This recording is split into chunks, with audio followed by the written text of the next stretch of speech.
Bonjour à tous, je suis Areski Sugar, stand-upper, podcasteur, dentiste et personne curieuse de manière générale, d'où ce podcast qui me permet d'inviter des gens que je trouve intéressants, qui vont me parler de mondes que je ne connais pas forcément.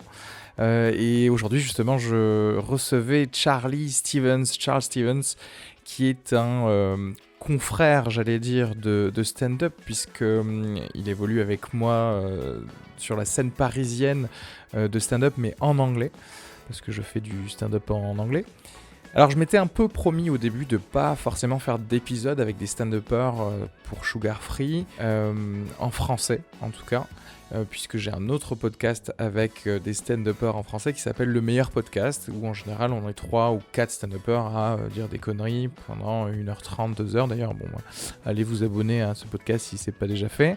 Et je voulais réserver Sugar Free pour des tête-à-tête, genre un poil plus sérieux peut-être, ou un peu plus profond, des choses comme ça. Et c'est vrai qu'en fait, de toute façon, le tête-à-tête se prête plus à faire quelque chose de profond et sérieux, donc je me suis un peu détendu sur cette règle de pas de stand-upper. Et je pense, je vais juste recevoir des gens que je trouve intéressants au moment où je veux les recevoir, tout simplement. Donc voilà, et là, Charlie, ça m'intéressait parce que voilà, il est stand-upper, mais il fait aussi autre chose. Il travaille un petit peu dans la politique européenne. Et il va vous parler de son expérience un petit peu à Bruxelles. Voilà, moi j'adore écouter des parcours qui mènent vers des mondes que je ne connais pas, donc j'espère que vous aimerez écouter ça aussi.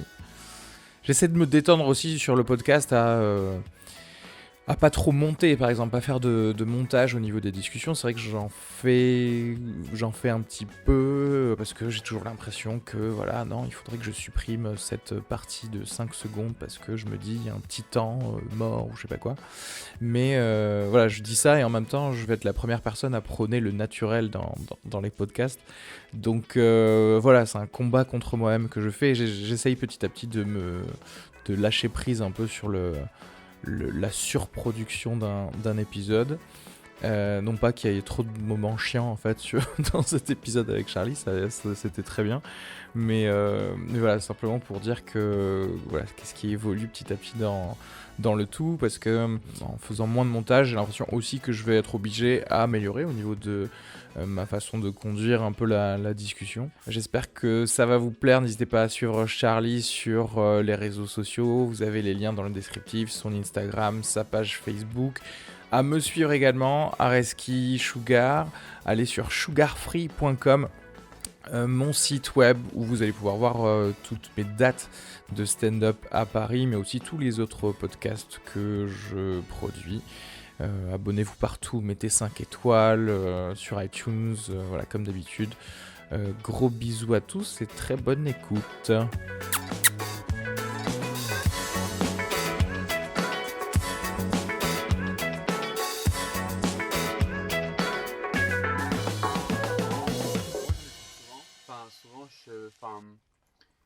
La plupart de ce que j'écoute, c'est des actualités. Ouais. Mais j'en écoute beaucoup d'autres de loisirs. Quand je cours, des trucs comme ça. Ouais. Je pense que le principal que j'écoute, c'est Joe Rogan Experience. Ouais. C'est celui que c'est je le kiffe. truc c'est un truc un peu des comiques et des... Mais vraiment. Mais c'est ce que j'ai entendu. J'ai entendu que quelqu'un qui avait dit Joe Rogan, c'est le Oprah Winfrey des mecs. Ouais, c'est un peu ça, ouais. Non mais... Moi, ce que j'aime bien dans ça, c'est que aussi ça me fait...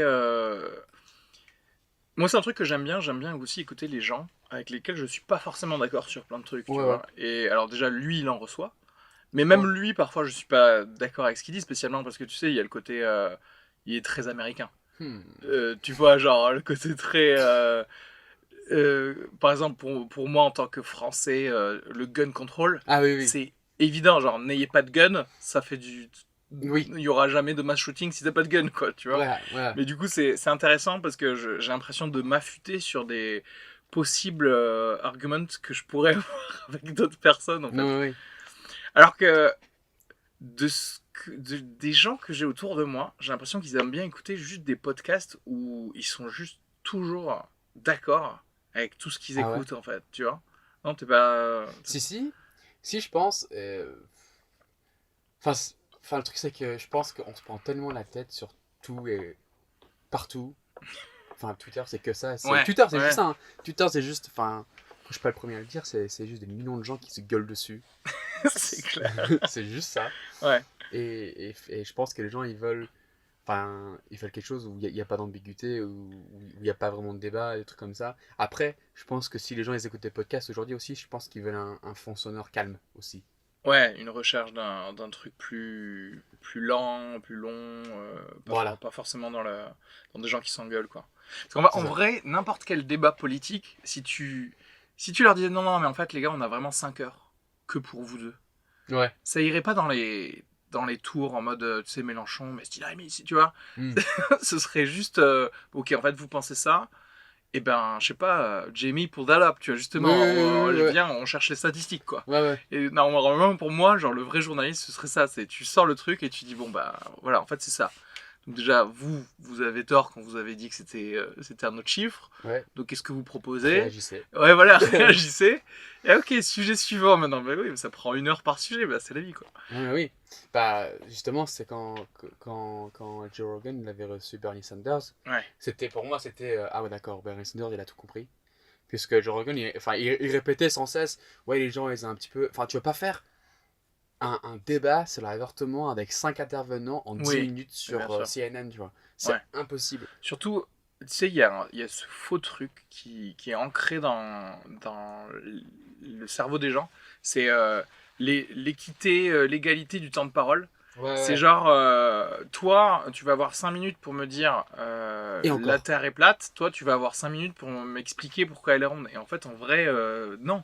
Parce que le gars qui doit t'expliquer vraiment comment est la Terre, il y a trop d'années de background de science qui rentrent pas en 5 minutes, en fait. C'est ça. Donc, si tu veux, temporellement, c'est pas la même chose. Et cet argument fallacieux de dire, bon, bah, tout le monde a 10 minutes pour exposer son programme, bah, je peux te pitcher le truc, mais en même temps, personne rentre dans les détails, quoi. Non, mais oui, ouais, c'est ça. Hein. Enfin, et même, là, vu le nombre de candidats cette année, enfin, tu vois, les démocrates, c'était plus de 20. Ouais. Ils avaient divisé dans genre 2 débats de 10, tu vois. Ils avaient 2 minutes de parole pour traiter genre tous les sujets. Ouais. Santé, absolument, ouais. Et en plus, les sujets qui rapportent des électeurs, quoi. Ah oui. Tu peux pas te permettre de parler d'un truc. Trigger bien les gens. Ouais. Mais attends, mais toi, du coup, forcément, vu que tu écoutes des podcasts, c'est sûr que t'es bien savi en politique américaine, en fait. Ouais. Mais étant donné que tu bosses à Bruxelles et toutes ces conneries, tu dois être quand même assez fort en politique de l'Union Européenne, en fait, tout simplement. Non, pas trop. Je dirais que je m'y connais. Ouais. Mais sans être un stratégiste non plus, tu vois. T'es pas un lobbyiste, quoi, mais... Je suis pas lobbyiste. et encore, j'aurais pu, tu vois. Ouais. J'aurais pu. C'est quoi ton background? Revenons-en au début. Ouais. Alors du coup, bah moi je suis né en Angleterre. Ouais. Et du coup, je suis né dans un petit bled qui s'appelle Southampton. Ok. Et So sorry for you. ouais, bah voilà. Bah, ils sont nuls. Là, ils sont nuls en primaire, Ouais. je sais. Ils sont nuls. Et du coup, bah j'ai vécu là-bas pendant 8 ans. Et mes parents, ils se sont dit, bah, tu sais quoi, les vacances de Bretagne, c'est sympa. Donc on va vraiment y aller. Yeah, okay. Et du coup, à 8 ans, bah, j'arrive en France, pas trop le choix. Après, c'était une peu très bonne décision, hein, mais c'est juste qu'on m'avait mis là. Et du coup, maintenant, tu t'apprends le français. Et à partir de là, tu vois, je pense que quand j'ai appris une deuxième langue, tu vois, je commençais, comme toute expérience internationale, hein, tu commences à ouvrir tes horizons et à apprendre une nouvelle culture et tout. Et fil en aiguille, bah, j'ai fini en ES au lycée. J'ai opté pour la facilité très clairement en disant que je vais faire les langues parce que du coup, bah, j'ai pris anglais-allemand. Ok. Donc, ça te permettait d'être certain d'avoir une bonne note en anglais déjà. C'est ça, une très bonne note en anglais. Et du coup, bah, j'étais tranquille en LEA. Et à ce moment-là... Mais qu'est-ce que tu voulais faire en fait à ce moment-là dans ta life? Je savais pas.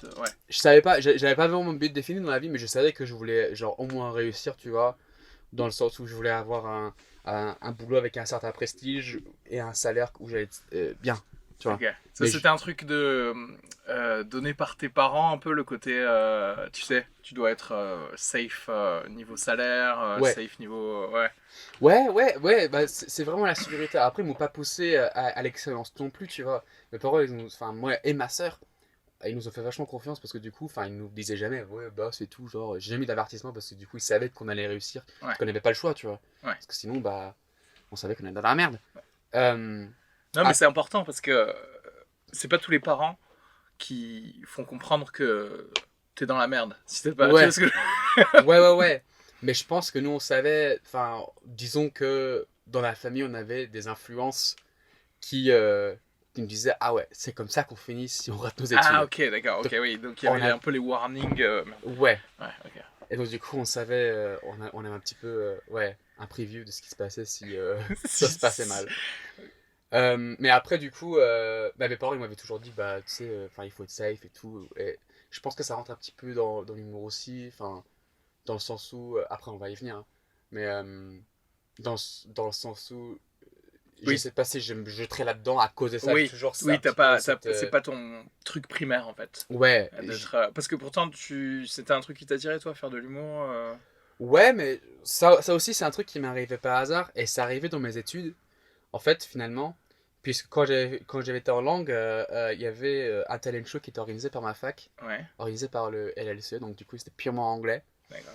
Et ma sœur qui avait chanté lors du talent show, qui est une très bonne chanteuse, tu vois, moi je me suis dit, je veux faire un truc. Moi aussi je veux avoir un talent. Ouais. Moi aussi je veux faire un truc, tu vois. Donc du coup, je me lance la première année.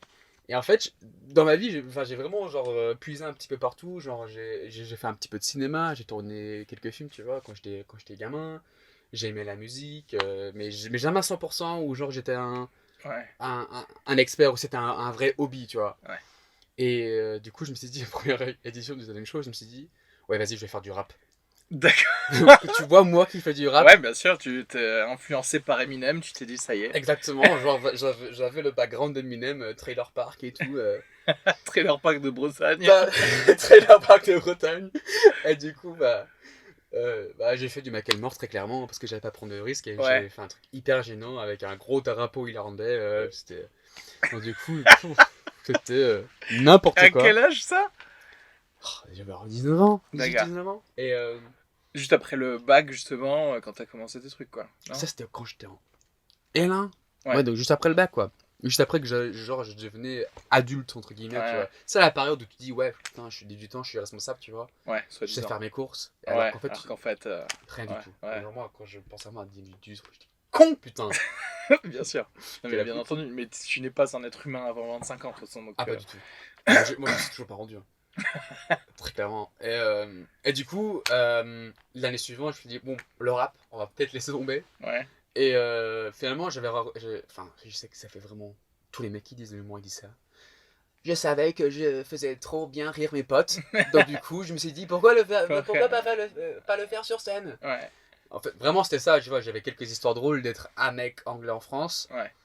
Et c'était vraiment genre fait pour ce genre de public, enfin, parce que j'étais en Pays-la-Loire à l'époque. Parce que j'ai fait mes études à Angers. Ouais. Donc des trucs, enfin, comme des trucs de campagnard un petit peu. Et du coup, je me suis dit, j'ai quelques blagues là-dessus. Et en fait, j'ai raconté ça sur scène. Et en fait, j'avais pas mis l'étiquette, je m'étais pas dit que je faisais du stand-up. Ouais. J'ai dit, ah ouais, juste des trucs que je racontais sur scène pour faire drôle, quoi. Et en fait, c'est à partir de là que j'ai vu que le puzzle un petit peu se dessinait parce que moi, quand j'étais petit, je lisais pas, je lisais des comics, Ouais. parce que j'ai la flemme de lire, quoi.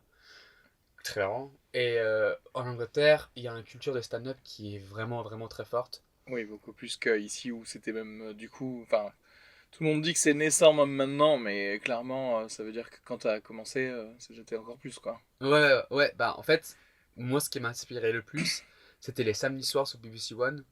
T'avais une émission qui s'appelle Live at the Apollo. Ouais. Tu connais? Ouais. Et vraiment. Oui, tu voyais les vrais headliners de là-bas quoi. Oui, enfin, les headliners avec le Comedy Club. C'était Oui, oui. pas genre Oui, c'est pas. Gad Elmaleh qui faisait son truc, tu vois. Ouais. C'était vraiment genre. Alors lui, il est bon, apparemment, on va lui faire 15 minutes sur la télé, tu vois. Et tous les samedis soirs, t'avais ça. Ouais. Aussi régulièrement que le foot. Donc tu voyais des inspirations et tout. Et finalement, bah. Et ma famille kiffe Michael McIntyre aussi, je sais pas si tu connais. Ah, Mais... il est trop bien, Michael McIntyre. Ouais, lui, c'est le gars d'anglais, tu vois. Ouais. Et du coup, bah, j'avais beaucoup d'inspiration pour lui. Et l'année suivante, suite au talent show, bah, j'avais fait du stand-up encore une fois. Et là, à cette époque-là, je faisais ma licence LEA. Ensuite, j'étais parti en Allemagne. Et quand je faisais ma licence, j'étais un peu en mode, ouais, homme d'affaires international. Un mec, genre, tu vois, genre, ah oui, 35 centimes le kilo, je te le fais à 30 genre, tu vois. Mais pourquoi, c'est-à-dire? Je sais pas, je voulais être le mec, tu vois. Ouais, Je voulais ok. être le mec en costard. Parce au que, bureau. attends, là, tu sais quoi, ta licence quand tu pars en Allemagne, c'est genre du business? C'est quoi? C'est du business. C'est du business, ok. C'est du business dur parce que je connaissais un petit peu des gens qui faisaient ça et j'avais déjà taffé Ok. dans un abattoir où je vendais de la viande à l'étranger. D'accord, donc en gros, ouais, tu voulais être le gars qui, Gordon Gekko, qui sort le truc, qui fait genre vendre Ouais. et tout. Ouais, Immédiatement. ouais, être le mec un petit peu, ouais, le prix on va devoir le monter. Ouais. Je te le dis, Klaus, ça va être 40 centimes. Ok? Ok. T'es obligé de l'accepter et sinon on va se prendre la gueule. Tiens, c'est marrant, parce que oui, parce qu'il y a ce désir à un certain moment, bah ouais, comme tu disais, d'être le vrai adulte. Du coup, on doit posturer comme si on était un adulte. Ah, mais oui! Je vais le Wolf de Wall Street, tu vois. Ouais. Et sauf que l'année en Allemagne, bah, j'avais travaillé en mairie. J'avais fait un petit programme d'ambassadeur franco-allemand là. Et c'est en rencontrant des gens un petit peu des divers horizons, tu vois, de la politique et tout, que je me suis dit, ah ouais, ok, j'aime bien, vraiment bien les relations internationales et puis les affaires publiques. Et Ok. j'ai pris goût à l'élection présidentielle de 2017. D'accord. Et ensuite, bah, un peu à la politique en général. Et ensuite, bah, je me suis spécialisé là-dedans. D'accord. D'abord. Donc, qu'est-ce qui est... Ouais, c'était... Qu'est-ce qui a fait que du coup, le moment où tu voulais être à Wall Street avec des téléphones, Ouais. c'est juste vraiment le fait de pouvoir parler avec des gens, des trucs comme ça, il y a... où t'as shifté, quoi. Ouais, je pense que le shift a été que moi, je savais tout au fond de moi que je voulais jamais être dans le privé et vendre des trucs. Ah, ok. Donc Moi, finalement, genre 180, quoi. Enfin, ouais, 180, mais après, c'est un truc qui me plaisait, mais qui me passionnait pas. D'accord, ok. Alors que Euh, là, il y avait de la passion, il y a de la passion à genre gérer des choses avec d'autres êtres humains, quoi. ça va être vraiment cringy ce que je vais dire, mais créer du lien. Moi, ça me passionne vraiment. Non, mais je veux dire, rencontrer des gens. Non, mais quand tu vois les échanges interculturels qui se passent entre les gens, deux personnes de cultures totalement différentes qui échangent et qui trouvent une base commune, Ouais. moi, ça m'a. Non, mais bah, on est obligé d'accepter ce que tu dis parce que tu l'as vraiment vécu, quoi. Non, mais oui! Et je pense que ce qui a vraiment mis la cerise sur le gâteau là-dessus, et je pense que c'est ça en quoi je forme ma vocation, c'est le Brexit. Fallait qu'on en parle à RSK, je suis désolé. Ouais, le Le Brexit. B-word allait arriver. C'est Ouais. le Brexit. C'est la chose qui a le divisé le plus mon pays, ma famille, Ah ouais. ma société, tout.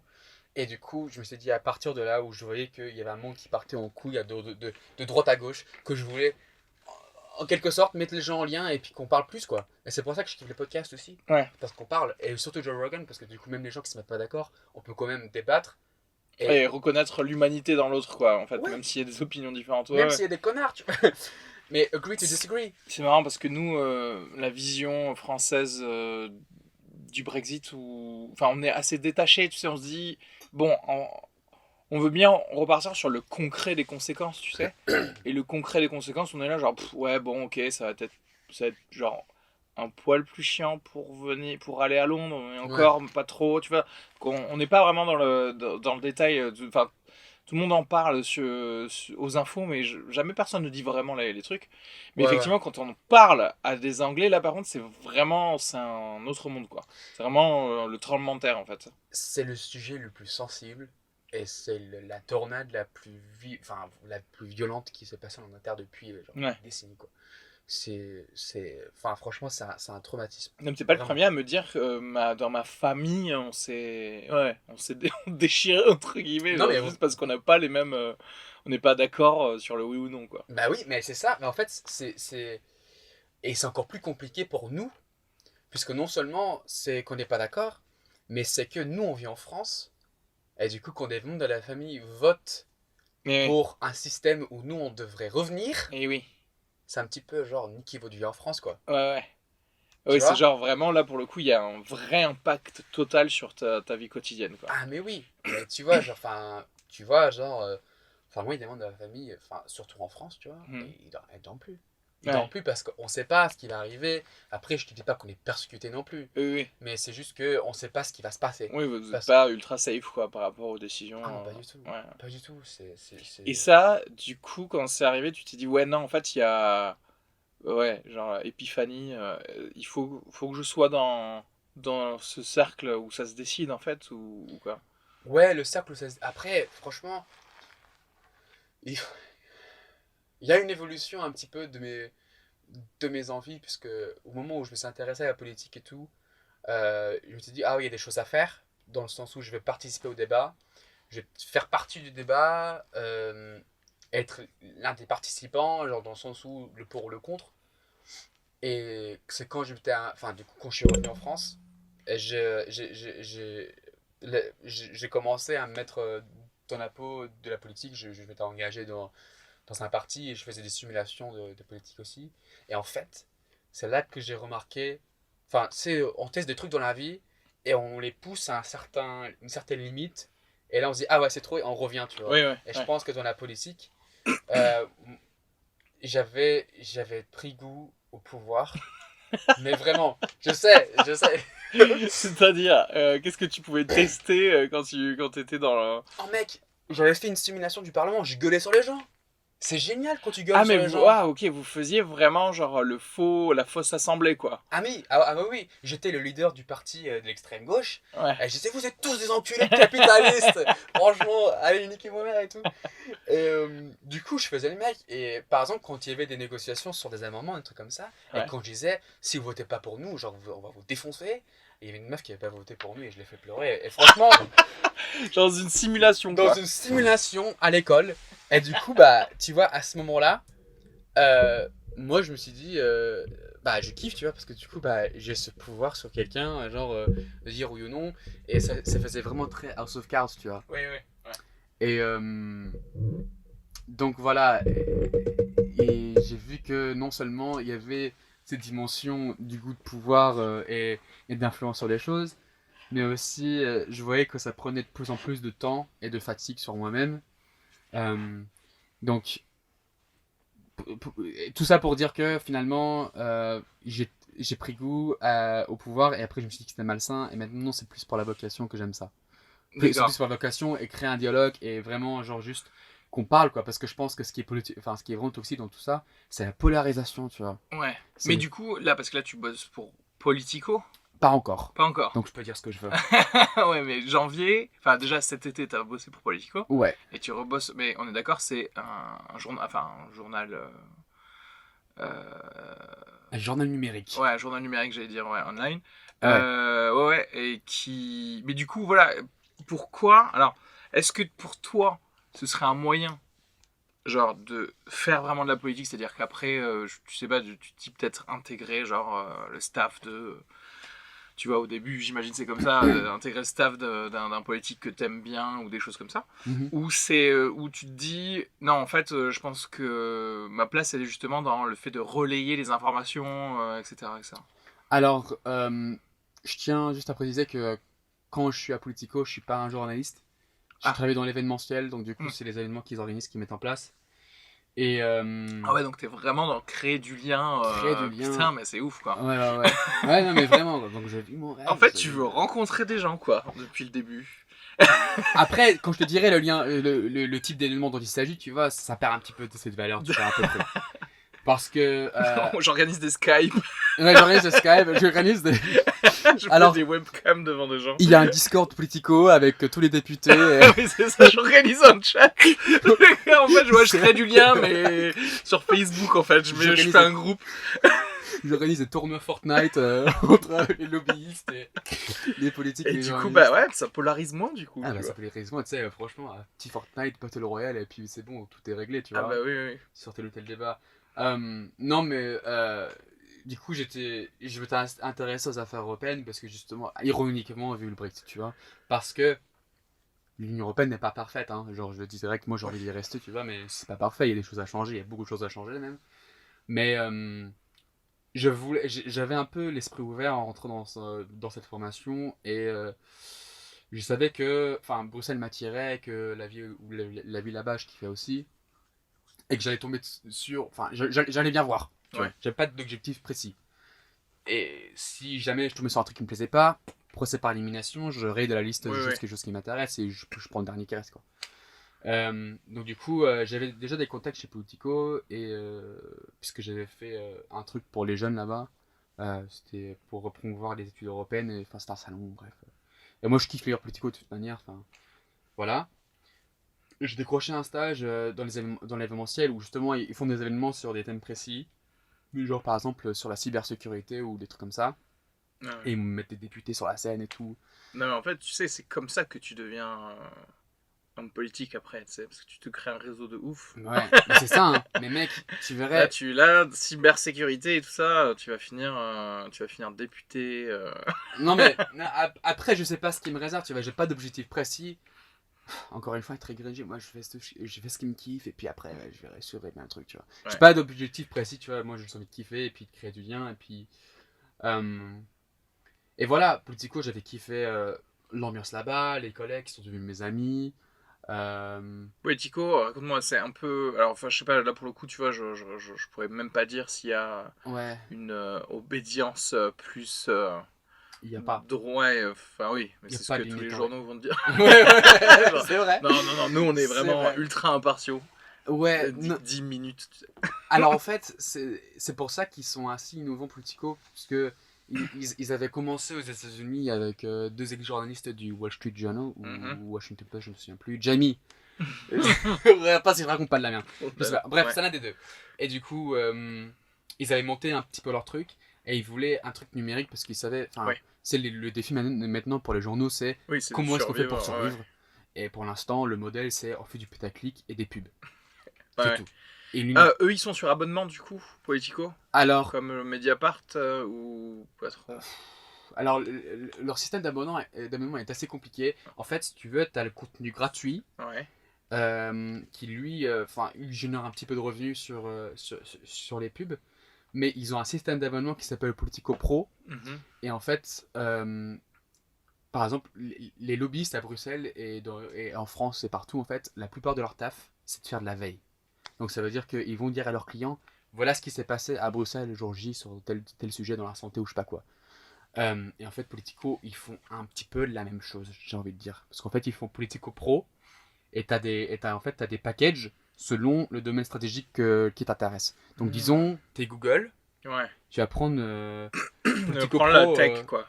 Ouais, Politico Pro Tech, ça existe. Et du coup, t'as des journalistes qui vont te dire quelles sont là les prochaines lois qui risquent de passer ou des conneries comme ça, ou des trucs peuvent genre des rumeurs sur toi, ou des rumeurs.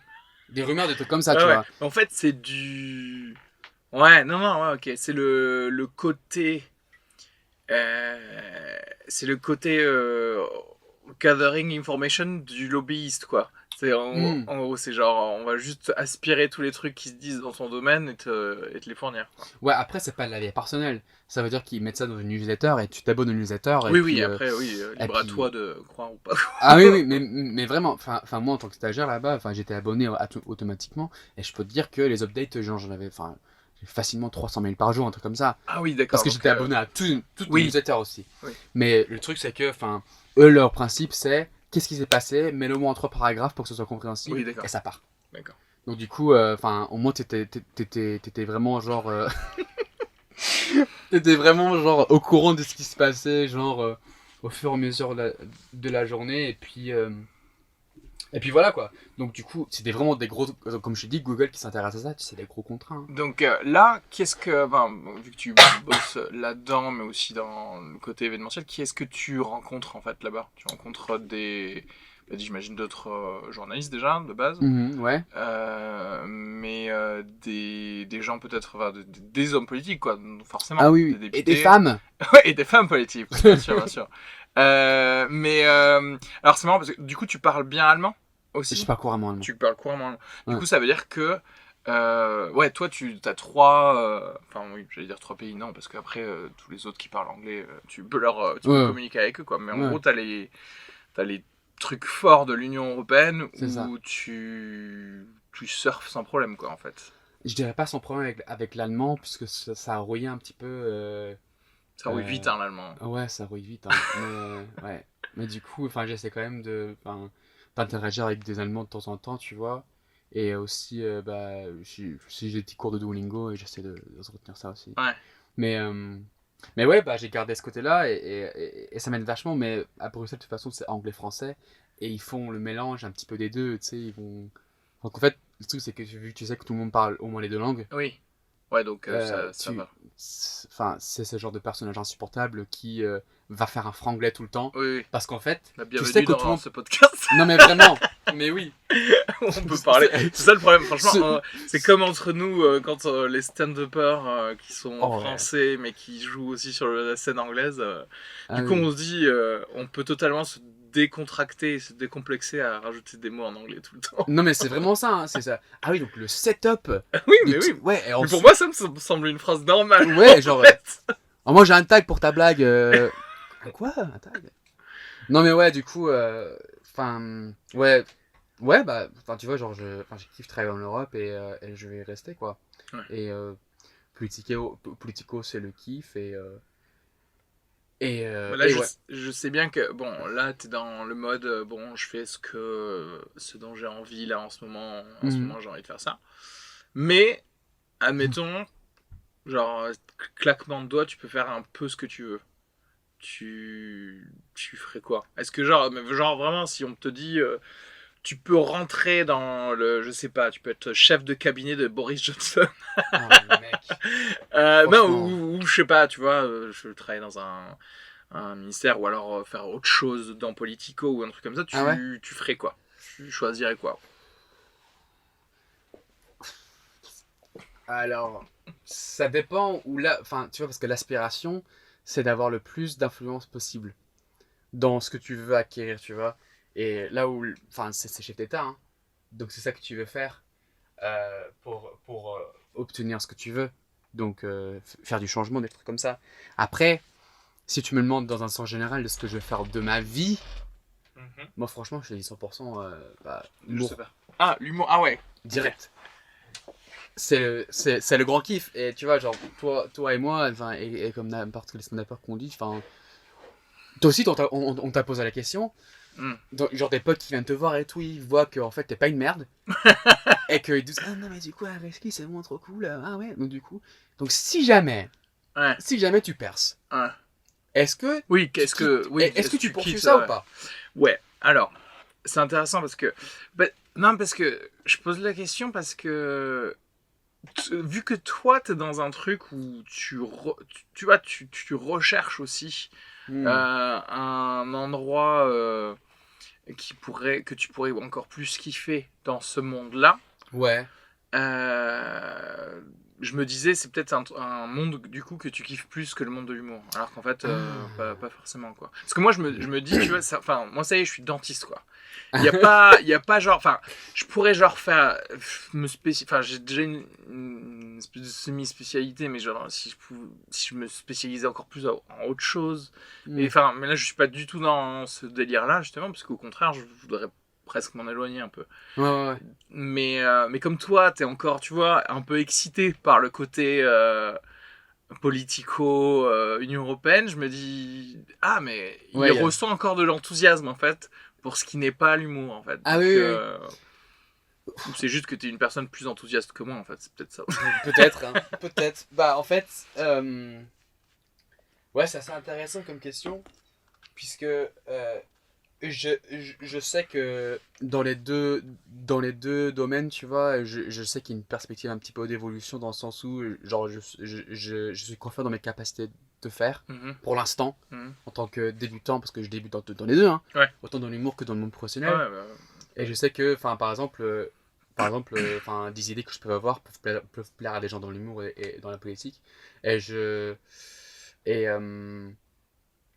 Et, et je pense que. Qu'il y a pas. Je verrais bien où ça me mène, et je sais que ça fait vraiment con de dire ça, mais je pense que je suivrai un petit peu mon instinct dans le sens où est-ce que mon message, Ouais. qui est ok avec ma moralité, tu vois, peut le mieux se faire entendre. Ouais. Et si c'est ce poste-là, tu vois. Donc, ça veut dire que toi, niveau stand-up, tu seras toujours un mec qui a quelque chose à dire, quoi. Ouais, voilà. Voilà, c'est ça. Donc ça veut dire que tu vas pas justement être dans le full Michael McIntyre qui va faire des blagues sur les dents de sagesse. Voilà. Des trucs comme Non, ça. mais c'est ça. Hein. Ouais. Non, en fait, ce qui est assez drôle, c'est que j'ai ces deux voix, tu vois. Hmm. Dans Non, mais ma c'est intéressant, mais parce que littéralement, je crois que je sais plus quand. C'était dans quel. Ouais, ben je vais faire de la promo pour un autre podcast. Vas-y, fais donc. C'était dans un podcast de ciné que je faisais fin de séance où on parlait du Joker en fait. Uh-huh. Et en vrai, je crois que c'est un film où je me suis dit, mais je crois que si ça se trouve, tu ne veux pas faire de l'humour, tu veux faire de la politique en fait. Tu vois ce que je veux dire? Parce que j'ai fait le truc contraire. Enfin. Mais parce que je me suis dit, oui, il y a des trucs à dire. Alors très souvent, justement, en tant que... Tu sais que quand tu rentres dans la politique politicienne, ou juste le game, c'est de faire... de créer un following, quoi. Ouais. Mais ce qui est un peu la même chose d'ailleurs en humour. Ouais. Tu C'est très utilises similaire, hein. justement l'humour pour aussi paraître plus sympathique, justement. Mhm. Mais oui, moi je me dis, j'ai des choses, il y a des choses avec lesquelles je suis pas d'accord dans le monde qui m'entoure. J'ai envie d'en parler clairement enfin, je le fais en humour, mais il y a toujours ce côté aussi ultra cynique que j'ai, qui de toute façon, ça changera rien. Tu vois ce que je veux dire? C'est-à-dire que... oui. Alors que si je voulais changer un truc, mais est-ce que je pourrais changer un truc si j'étais en mode genre, bah écoutez, je pense qu'il faudrait avoir telle loi qui permettrait d'avoir ceci ou cela, je sais pas. Ouais. Donc toi, t'es dans l'attente en mode je vais peser l'impact qu'une parole politicienne ou qu'une parole humoristique peut avoir, et on verra quoi. Moi, je sens que ces deux voix, je suis sûr que ces deux voix pour l'instant, et je vais les poursuivre jusqu'à qu'on a une qui soit plus forte que l'autre. Ouais. De toute façon, je vais forcément devoir privilégier un à l'autre, parce que imagine si je suis député, je peux pas forcément faire un stand-up et cracher sur les Allemands. Cela dit, tu vois, mais en fait c'est ça le truc, c'est que imagine toute campagne pour un député, bah c'est ton special quoi. Tous les soirs tu fais 1 heure, tu vois. C'est ça. Tu fais 1 heure Puis, avec les foules ou alors justement toi qui aimes bien parler aux gens en mode City Hall meeting, là, tu sais, où t'es comme ça et tu dis bon je vais prendre vos questions, on y va quoi. Mais ce qui est assez drôle, c'est que j'ai poursuivi le stand-up comme distraction, comme hobby, parce qu'en fait, le truc, c'est que moi j'ai vraiment commencé à poursuivre le stand-up parce que j'étais en stage à Malte, et j'ai réalisé sur ce coup-là que la carrière qui m'attendait, elle était une carrière qui allait bouffer une grande partie de ma vie, et qui allait être une grande partie de ma personnalité aussi, et je voulais pas être le mec qui bosse. Tu vois? Ouais, parce que ouais. Non mais je comprends totalement, parce qu'en plus tous ces on les a probablement aussi autour de toi quoi. Des gens qui deviennent leur travail en fait. Et non, j'ai pas le temps d'en avoir. Alors que moi je me dis là, il se trouve que je suis quand même assez occupé en ce moment, donc j'ai pas trop le temps de beaucoup de choses, mais je me dis mais en même temps je fais plusieurs choses. Je pense qu'il y aurait rien de pire que genre d'être monomaniaque, d'être que sur un seul truc, où tu peux pas justement avoir un autre type de motivation, un autre type d'esprit, ou d'autres types de gens aussi à qui parler. Tu vois, c'est vrai que voilà, moi au moins je me dis je peux parler à des dentistes et à des humoristes. Et en vrai, moi ça me fait du bien tu vois, d'avoir une soirée où il n'y a pas d'humoriste quoi. Tu vois, et vice versa. Non mais en même temps. Alors que c'est vrai que si tu te retrouves dans... Et souvent, d'ailleurs, ce sont des jobs qui demandent une implication pure et dure, et même l'embranchement autre que tu peux avoir, ça va être, par exemple, être militant. Tu vois ce que je veux dire? Donc, en gros, toute ta vie, elle est dans la politique. C'est-à-dire que... En fait, t'es bouffé, quoi. Après, il y a des gens qui aiment ça. Oui, non, mais ils vont kiffer. Ouais, ils vont kiffer. Mais en vrai, moi j'ai l'impression que si on te saupoudre pas d'un autre type de pensée, c'est mauvais pour toi, quoi. Ouais, moi je pense que c'est... Enfin, moi je voulais pas être le mec qui allait vivre, respirer, dormir de la politique. Ouais, c'est ça. Et je voulais un autre truc où je pouvais être... Enfin, par exemple, disons, tu sais, quand je monte sur scène le soir, la journée, j'étais en train de parler de, je sais pas moi, de le paquet énergie-climat pour 2030 et comment on va lutter contre ça dans le cadre d'une simulation où on va représenter Total, quoi. Ouais. Et donc c'est vraiment hyper intense, et puis on parle de choses sérieuses et tout. Et moi, quand je rentre sur scène, genre, c'est un changement total de personnage et de cadre, tu vois, où je peux vraiment prendre un break. C'est le break le plus clinch que je peux avoir. Ouais. Donc du coup, bah, je me suis jeté dans le stand-up, dans l'envie de créer, d'avoir quelque chose où je pouvais être quelqu'un d'autre que quelqu'un qui fait de la politique. Ouais. Et parce que ouais, tu l'as pris comme un hobby, mais c'est marrant parce que c'est pas un hobby facile en fait. Tu vois ce que je veux dire? Parce que c'est pas comme si tu disais je vais faire de la danse de salon. Ouais. Où tu te dis ouais, bon écoute, ouais, enfin je sais pas, pour l'instant je suis un peu nul, mais je m'améliore petit à petit.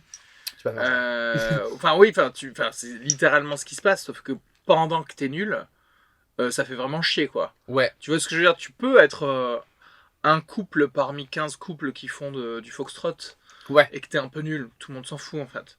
Mm. Quand tu viens faire tes 5 minutes, tes 10 minutes et que t'es nul, bah, tu passes 10 minutes à chier quoi. Ouais, c'est ça. Non, mais, enfin, 10 minutes à chier sur scène. Oui. Et après, c'est pendant 2 heures, t'es là, tu fais putain, pourquoi j'ai fait cette vanne? Non, mais vraiment. Non, mais vraiment. Et puis le pire avec en reprenant une métaphore de la danse, tu vois, c'est que quand tu prends un élément de la danse, tu sais que tu vas danser toutes les semaines. Donc on va te laisser rentrer sur la piste, même si t'es nul. Ouais. Donc même si t'es nul, tu peux quand même aller sur alors que du stand-up, il faut être programmé. Et, ouais, il faut être bon. Il faut être programmé pour en faire souvent. Il faut être programmé pour être bon, mais il faut être bon aussi pour être programmé. C'est un peu le catch-22 du truc. Oui. Mais en même temps, toi, t'aimes bien les trucs qui te font galérer ou pas? Tu vois ce que je veux dire? Est-ce que t'as tendance à aller rechercher des disciplines qui sont ou en gros, bah, je sais pas, il faut que tu travailles, quoi, ou des choses. Quoi que tu disais que tu choisissais la facilité quand t'étais. Après, c'est pareil, non, mais vraiment, c'est ça qui est bizarre. Ouais. Parce que j'ai l'impression qu'on est un peu similaire là-dessus. Mm. Il y a d'autres potes qui vont être plus constants dans rechercher des choses difficiles et où ils sont nuls au début et ils veulent être meilleurs après. Mm. Après, c'est peut-être une question d'âge, ou moi, effectivement, pendant toute ma scolarité normale, tout ce qui pouvait juste couler, être facile, tranquille. Et par contre, ce que j'ai souhaité rajouter en plus, bah c'est pas si easy quoi. Ouais. Après, je pense que j'ai pris ça par facilité. Je pense que en fait, le choix se présentait devant moi de faire une classe prépa ou ça. Ouais. Et je savais déjà ce que je voulais de ma vie à ce moment-là. Je voulais pas travailler, bosser, mais pas. Oui. Non, mais je suis exactement pareil. Je voulais bosser, mais tu vois, pour moi, pour que je bosse bien, tu vois, j'ai besoin d'avoir une partie de ma journée où je fais de la merde. Tu vois, où je peux me permettre d'aller sur YouTube et puis regarder des trucs qui vont jamais me servir. C'est bon pour ma santé mentale. Après, je travaille bien, tu vois. Ça, c'est pas possible en classe prépa. Enfin, t'échoues. Là, pour le coup, on rentre dans le truc de il faut que. En fait, il faut que tu bosses, quoi. Enfin, il faut que tu bosses. Il faut que tu dédies au moins beaucoup de ton temps à ça, quoi. Ouais. Et c'est chiant. Ouais, c'est ça. Et puis, je pense aussi que ça fait beaucoup. Ça fait beaucoup. Enfin, c'est relié un petit peu ma personnalité à comment j'ai grandi aussi. Parce que si tu veux, bah, j'ai beaucoup d'anxiété quand j'étais petit et tout. Et du coup, bah, j'ai grandi avec pas beaucoup de confiance en moi. Et zéro, tu vois. Et j'ai essayé, enfin, comme je t'avais dit, j'ai essayé plein de trucs. Ouais. J'ai fait 10 ans de foot, j'étais nul à chier. J'étais nul à chier. Et j'étais en quête de trucs où j'étais bon. Tu vois? Ouais, mais quand même, ça veut dire que t'as resté pendant 10 ans dans une discipline où t'étais pas bon. Ouais. Oui. Donc c'est quand même. Ça veut dire qu'il y avait un espoir que tu deviennes bon. Enfin, t'étais meilleur forcément à la fin qu'au début. Ouais, mais j'étais nul. Ouais. Mais ouais, bah. Après, je pense que c'était plus une habitude et je faisais du sport, quoi. Mais après, à côté de ça, je cherchais genre des hobbies, genre, enfin, du cinéma. Et en fait, parce que si tu veux, j'ai toujours eu confiance en mes capacités en tant que travailleur, tu vois. Je sais que je peux rendre un dossier à temps ou je peux faire un truc qui est bien articulé et tout. Mais pour moi, ça fait pas appel à genre à qui je suis en tant que personne, en tant que Charlie Stevens, tu vois. Et du coup, je voulais quelque chose où genre c'est moi, ma personnalité, ma personne. Qui transpire dans le truc voilà. que tu produis. Ouais. Et le cinéma, ça avait commencé un petit peu à ça parce que j'ai commencé à faire des films. Et en fait, quand je trouve un truc où je me dis, ah, Là, j'étais bon, Mhm. bah je poursuis ça. Mhm. Et je bosse dessus. D'accord. Et attends, t'as tourné des films, c'est-à-dire, t'as fait quoi? T'as été acteur dans un truc? En fait, quand j'étais gamin, encore une fois, ça m'est tombé par hasard, j'ai pris l'appareil photo de mes parents, tu vois, et puis j'ai tourné un film de zombie, tu vois. Ah, ok, oui, Se ok, faisait chier d'accord. avec tes potes. Ok. Et en fait, ça s'est transformé en chaîne YouTube, caméscope, j'avais des lumières phosphorescentes, Ouais. j'avais un fond vert, je faisais des festivals de films, je faisais des D'accord. entrées et tout. J'ai fait un film, j'ai fait un film de 7 minutes sur la schizophrénie. D'accord. Et en fait, une fois, j'ai perdu et je me suis ramassé, enfin, parce que j'ai fait un truc de merde, Ouais. très clairement. J'ai pas accepté cet échec et j'ai abandonné. Ah ouais. T'as dit non en fait, ça y est. Ouais, Si j'ai dit j'ai non, eu ça y un est. échec dans ce truc, je Ouais, finis. mais après, ça m'a appris aussi à persévérer si jamais. Euh, et en fait, finalement, Parce que maintenant tu pourrais te dire, peut-être je devrais retourner dans faire des films ou des trucs comme ça ou pas. Ou bah, genre vraiment, ça y est en fait. ça y est en fait. J'ai pas, j'ai pas cette, j'ai plus la passion de ça et puis je pense que D'accord. j'aurais dû peaufiner Ouais. cette compétence beaucoup plus tôt. Après, je sais pas, j'ouvre les portes, enfin, j'ai laisse la porte ouverte. Mais est-ce que mais par rapport au truc initial de genre, est-ce que j'aime les trucs qui galèrent? Alors je dirais que oui. J'aime les trucs où je galère, mais après, le stand-up, c'est mes trucs qui m'est arrivé relativement facilement. Mhm. Et c'est un peu une révélation dans le sens où, ah ouais, j'y arrive. Ouais. Ouais, j'y Ouais. arrive, tu vois. Et même si je fais des trucs qui sont pas forcément préparés, Ouais, où ouais. je m'investis pas forcément à C'est pas un 100%, full beat quoi. je peux T'as count des. on Ouais. ma personnalité pour faire des trucs Ouais, ouais, ouais. drôles, quoi. Je peux vraiment m'appuyer là-dessus, puisque je sais que, enfin, quand je dis des trucs un peu comme ça et je fais un petit peu le guignol, entre guillemets, Oui, bah, je peux il y rendre ça aura des drôle. rires et ça passera Ouais. pour un set valable quoi. Mais après, tu vois, je pense enfin, moi, je pense que je fais le stand-up pour, enfin, dans la même manière enfin, dans la même raison que tout le monde, tu vois. Pour Je kiffe. baiser. Ouais. De ouf. Alors que non.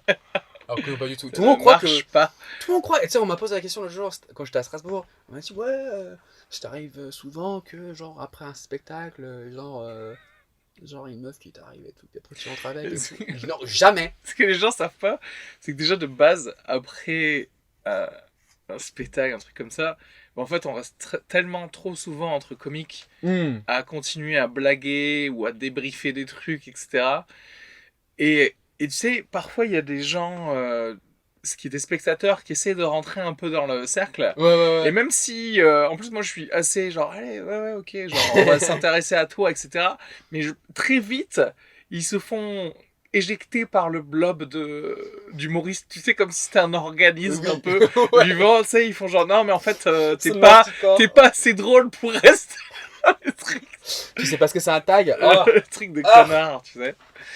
Ah non, mais oui. Non, non, non mais ouais. Non, mais ça, c'est bien vrai aussi. Mais, ah, quoique, je pense que le plus proche que j'en avais été le plus proche que j'en avais été, c'était une fois après un spectacle, il y avait une meuf qui m'avait dit, ah ouais, t'étais trop drôle, quoi. Elle m'avait Ouais. full dragué. Ouais. Et, T'as pas du tout capitalisé dessus. si, si. Si, ah, voilà. Si, si. Alors, du coup, je l'ai pécho dans le bar. Ouais. Elle m'a donné son numéro. Et je devais la revoir. Et tu vois, genre, elle m'a dit un truc. Enfin, franchement, ça, c'est pour tous les anglophones. Je lui ai dit, what are you doing on Sunday? Elle se retourne, elle a dit, you. Et je me suis dit, ah, C'est fait. ah, et c'est dans le sac, tu vois, celui-là. C'est réglé. Et finalement, bah, elle m'a ghosté, j'ai appris qu'elle était lesbienne. En fait, c'était sa soirée, genre, bon, on va tester une dernière fois l'hétérosexualité. Elle s'est réveillée le lendemain. Elle m'a fait, qu'est-ce que j'ai fait hier? Lui, Je crois que sérieux j'ai donné Ah un numéro à un gars. Oh non, mais c'était vraiment horrible, quoi. Et du coup, bah, voilà. C'est le plus proche que j'en avais été, mais franchement, tout le monde a l'image que, bah déjà, Non, mais oui, non, mais ça est-ce qu'on arrive, t'a mais- déjà dit, Oui. ouais, toi, t'as un stand-upper, tu dois avoir, genre, t'es pas dépressive, un truc comme ça, genre, est-ce que tu t'es un peu nihiliste En fait, il faut avoir, pour dire cette phrase, il faut avoir une certaine culture du stand-up. Et donc, comme en France, il n'y en a pas beaucoup de culture du stand-up, un français m'a pas dit ça. Après, moi, c'est un de mes truc favori à dire à certains autres stand-uppers où je sens la fibre nihiliste, Ouais. euh, où je sens la dépression aussi, tu vois. Mais c'est Mais un peu essentiel. non, je pense pas que un non-humoriste m'ait dit ça. Après, je t'avoue que je j'ai pas de souvenir non plus d'un humoriste. Pourquoi? Toi, on te l'a dit? Ah ouais, Mais des Attends. Anglais, Des anglophones, Oui, ouais. voilà. les anglophones. Ouais, genre, ouais. genre, par exemple, moi, on m'a déjà dit, genre, je descends sur scène et tout, on m'a déjà dit, ah ouais, t'étais génial, mais je sens que t'es cassé, tu vois. Ah ouais, genre, ouais. Bon, après, ça, c'est peut-être une technique de drague aussi. Ouais. Attention. I feel you're broken. Ouais, Let me mend you. Non, Je vais te je te réparer. bercer, Ouais. c'est ça. Ouais. Non, mais c'est vrai, genre, on m'a déjà dit, ah ouais, non, tu dois être manique-dépressif, un truc comme ça. Ah, je savais pas. Après, c'est sûr, je remarque que, tu vois, genre, tu sais, on a tous nos problèmes, je pense. Et c'est vrai que je pense qu'il faut être un petit peu fucked up pour. Non, mais oui, il y a un truc bizarre de se Ah oui, dire. oui. Moi, ça m'arrive parfois d'avoir tu sais, ces éclairs de lucidité, de dire, mais attends, mais qu'est-ce qu'on est en train de faire, quoi. Genre, Ouais. chacun son tour. On va parler devant cette quarantaine de personnes qui est là, qui est venue voir une personne. Enfin, genre, on se connaît pas. Pourquoi on fait ça, en fait? Genre, venez, on va prendre un café si vous voulez me connaître, Ouais. tu vois. Mais, ouais. Mais en même temps, c'est comme ça. Non, mais c'est vraiment chelou. Et. Non, mais ouais. Et puis, des fois, tu vois, genre, enfin, moi je suis très. Enfin, et du coup, avec Joe Rogan et tout ça, genre, j'aime bien tout ce qui est. Enfin, on parle souvent de self-help et tout, des trucs comme ça. Genre, Oui, ouais. oui. Comme ça. Et j'aime bien ce monde-là, tu vois, parce que je sais. Enfin, moi, je suis tout pour l'amélioration Mais de soi-même, tu vois. Mais moi, je me pose la question des fois. Est-ce que si je me répare trop. ah Tu oui, vois, si est-ce que tu je es perds- trop équilibré, Est-ce que si je suis trop équilibré, est-ce que tu je vas être deviens drôle? drôle? Ouais. Est-ce que ouais, ça c'est la grosse question et je sais qu'il y a TJ Miller, tu sais, le Oui. stand-upper qui passe à Paris d'ailleurs. ah oui, qui est passé à Paris. Je l'ai pas vu. Putain, je l'ai pas eu. Alors que l'Apollo Théâtre, c'est à côté de chez moi. C'est Il y a TJ Miller et Segura en plus, Tom Segura qui sont Ricky Gervais, passés. hier soir? Non, dimanche soir. Ah, lui, il était à l'Olympia, Richard, par Ouais. contre. Mais ouais, bon, bref. Hmm. Tout ça pour dire que TJ Miller, il s'était fait opérer pas pour un truc au niveau du cerveau, genre il y avait eu un risque d'anévrisme ou un truc comme ça. Ah ouais? Et il y a longtemps, je pense, hein, parce que c'était il y a quelques années que j'avais écouté ça dans un podcast, et le mec disait, en fait, et j'avais trop peur, parce que j'avais peur que, si ça se trouve, le problème que j'avais, c'est ça qui faisait que j'étais drôle, en fait. Ah ouais. Qui fait que Et du coup, si on me le règle, ça se trouve, je vais être juste... tu vois. Juste un mec banal. Non, je pense que... Non, mais je pense qu'une vision... avec des angles particuliers, enfin ça se garde quel que soit le truc. Parce que je pense parce qu'il y a aussi en fait du travail qui devient toi-même en fait. Tu sais, devoir écrire, devoir aller chercher des trucs innovants, etc. C'est comme un muscle en l'occurrence. Oui. Et plus tu t'assois pour l'écrire, plus ça va être rapide la prochaine fois que tu vas t'asseoir pour l'écrire en fait. Donc voilà. Après genre Après, il y a quelque chose où j'y ai vraiment pensé pour te dire à quel point je réfléchis à des choses sous la douche. Mec, Toi la aussi. même. J'ai toujours mon carnet en bas. C'est qu'en fait, s'il existe un type d'être pour qui l'humour n'existe plus, en fait, c'est l'être absolument illuminé, quoi. Genre, enfin, enlightened, en termes de... Comment ça s'appellerait en français? Éclairé, genre ultra éclairé, ultra... Parce que j'ai pensé à ça avec un raisonnement où, tu sais, on nous dit les blagues qui ne sont plus possibles de faire parce que nous sommes dans un environnement woke, etc. Et en fait, oui, je dis, mais en fait, l'ultra wokeness, genre vraiment l'ultra wokeness, et je parle de la vraie, genre vraiment celle qui serait presque inhérente à ton pouvoir cérébral. C'est-à-dire qu'en gros, on s'éloigne totalement de la personne qui juste rigole parce que l'autre, elle a un accent différent. Tu vois ce que je veux dire? Parce que ça fait rire, faut le dire, ça fait rire les gens. Oui. T'arrives, le gars, il a juste un accent. Oui. Il n'y a pas de blague. Il n'y a pas de blague, c'est juste, on rigole. Pourquoi la personne rigole? Parce qu'en fait, c'est la différence, en fait. Oui. Mais une personne qui est, tu vois, presque l'alien, comment on le perçoit dans les films, tu sais, genre le Grey Aliens qui sait tout sur tout, etc. Mais en fait, si tu sais tout sur tout, l'humour n'existe plus. Ouais, oui. Parce qu'il y a zéro surprise. En fait, même si tu dis, oui, la personne va marcher, dans 4 secondes, va marcher sur cette peau de banane et va tomber, en fait.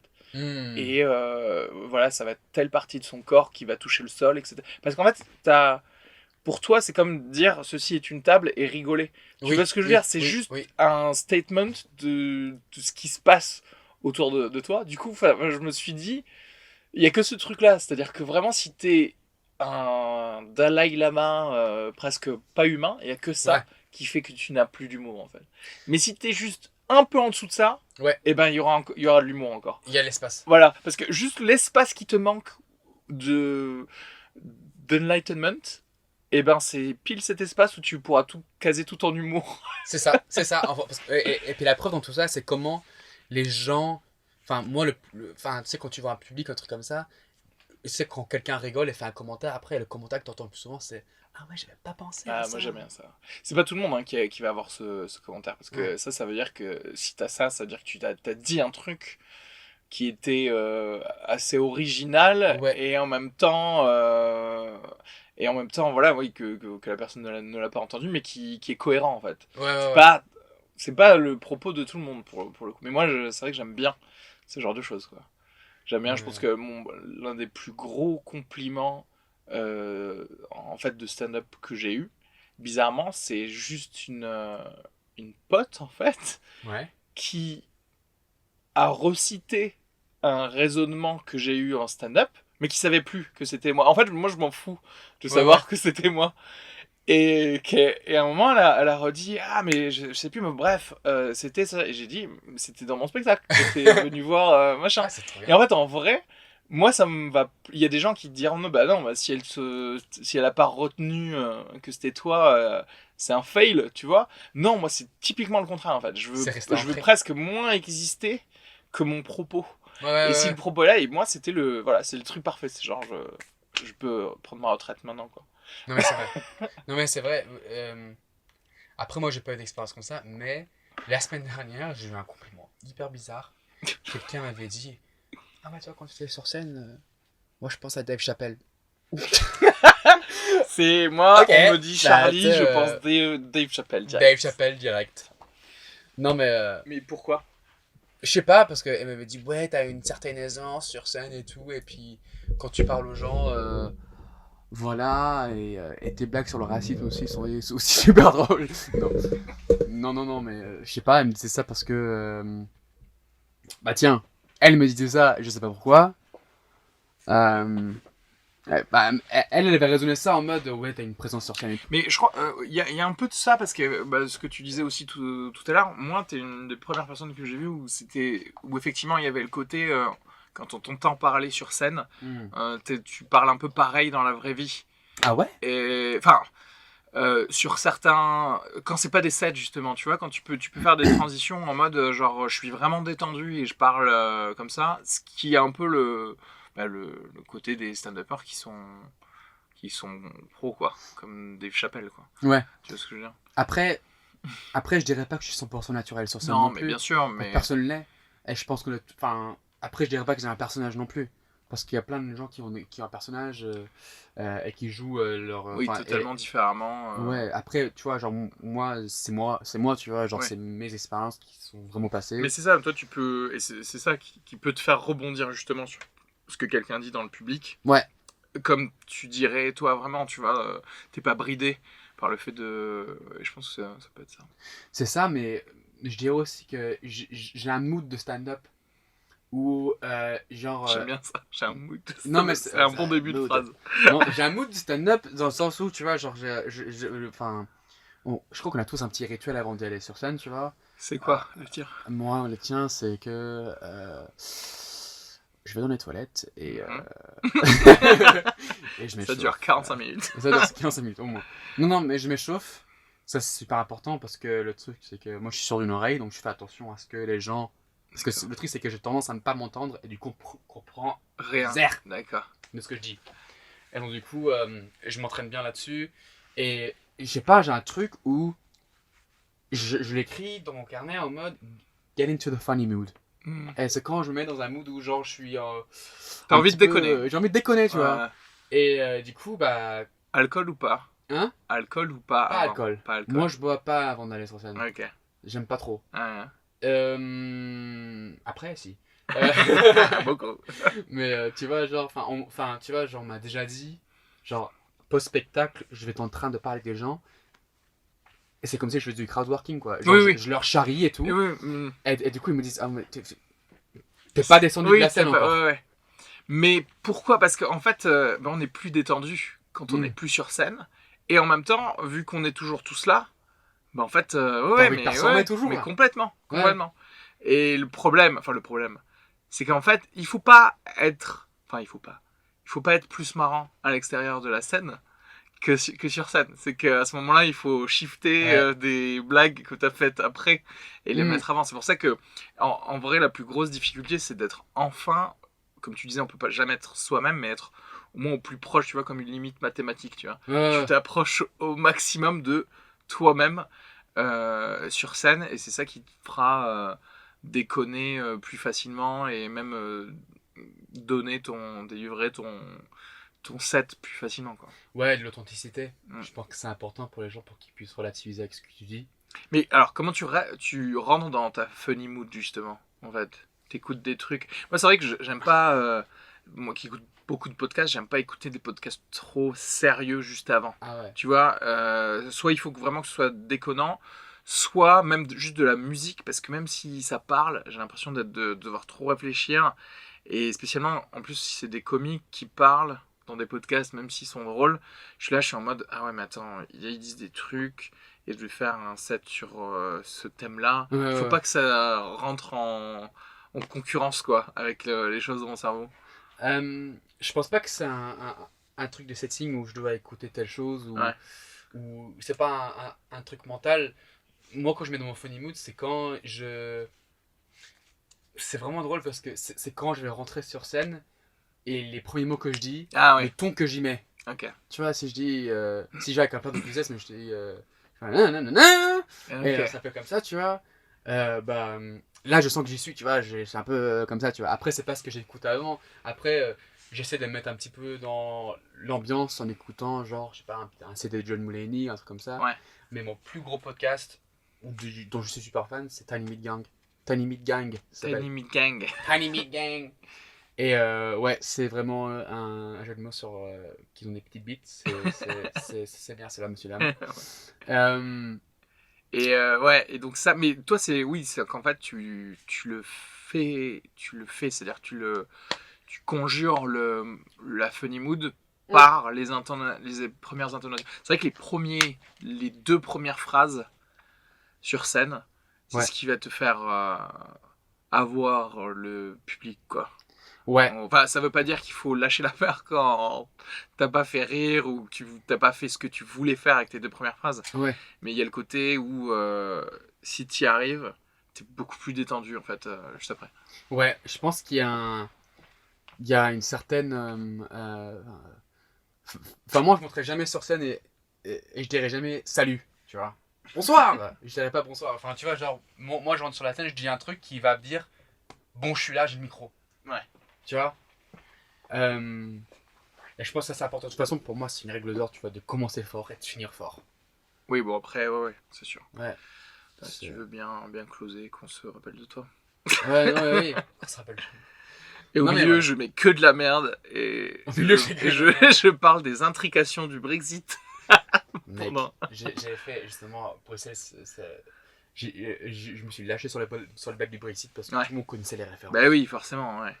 Ça, c'est marrant, ça, c'est trop bien d'avoir un public qui te donne les feux verts sur le fait que non seulement ils ont les mêmes références que toi, que tu voulais à peu près mettre, mais tu peux aller encore plus profondément dans les références, quoi.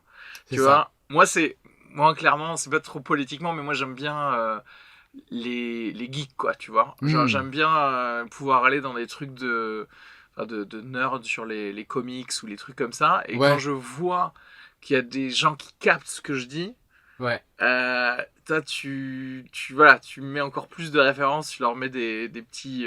c'est comme le cupcake où tu mets les petits glitters dessus. Ouais, non, mais c'est vraiment ça. Hein. Et ils sont tellement plus avec toi. Et c'est drôle, quoi. Le souci, c'est que en fait, il faut pas avoir... Enfin, je sais pas s'il faut ou il faut pas avoir un public de niche, en fait. Tu vois ce que je veux dire? Parce qu'en fait, est-ce que... Et peut-être tu vas trop kiffer. C'est-à-dire qu'en fait, toi, tu vas être genre le gars politique, Union Européenne.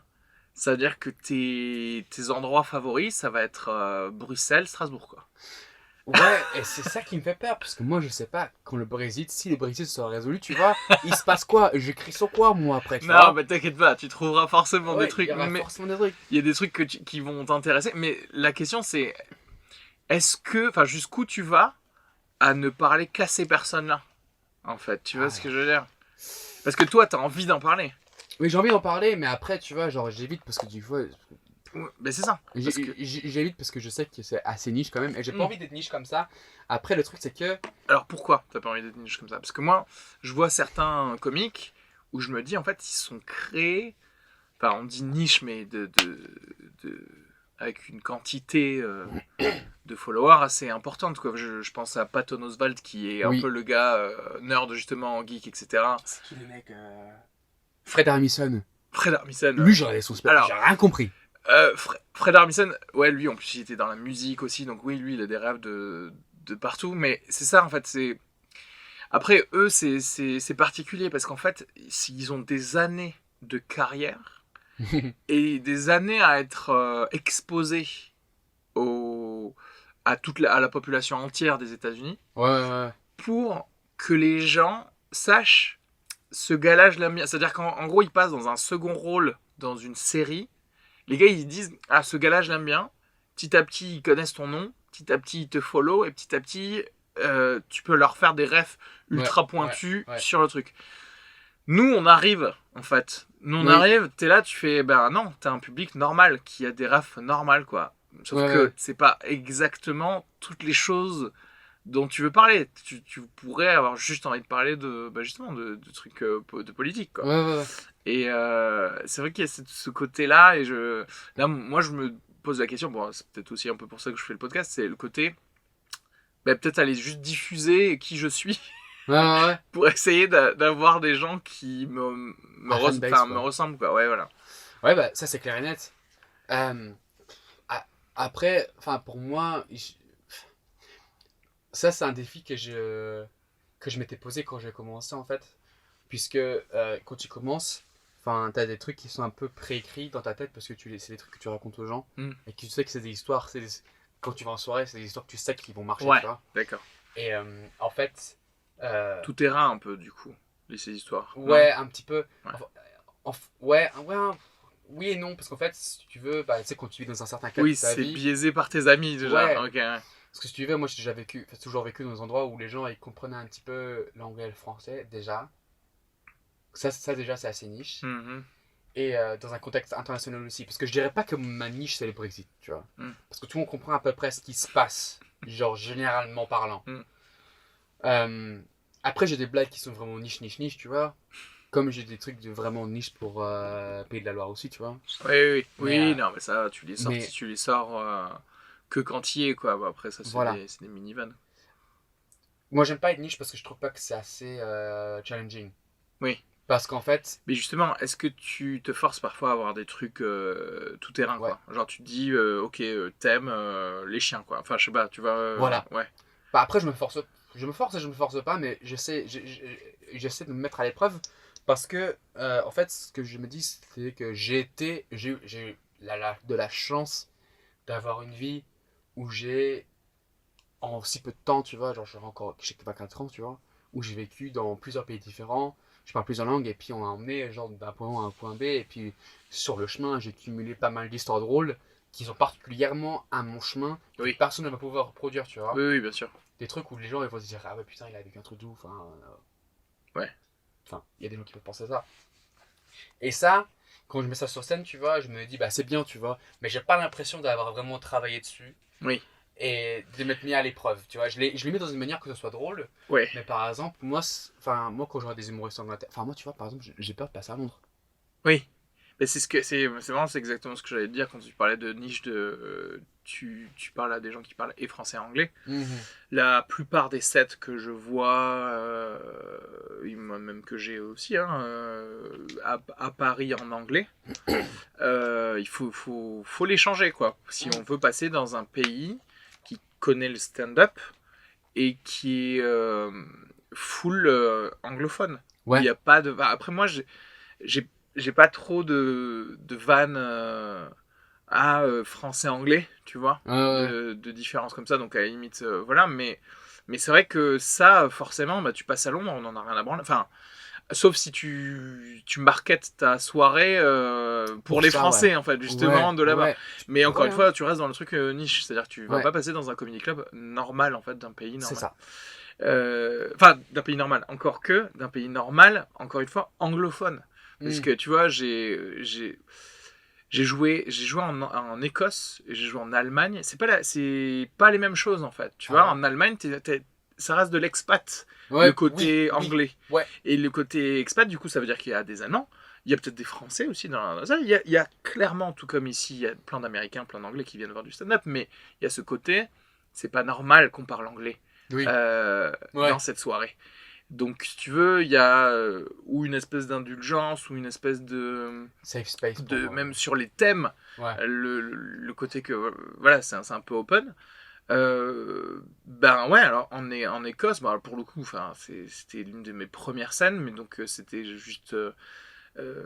C'était des sets sur moi personnellement, donc tu vois, donc ça va passer, mais il faut pas non plus que ce soit trop loin de tout ce que les gens peuvent capter comme référence et comme Fringe non pas du tout, c'était non pas du tout. Ok, non, d'accord, je t'ai su.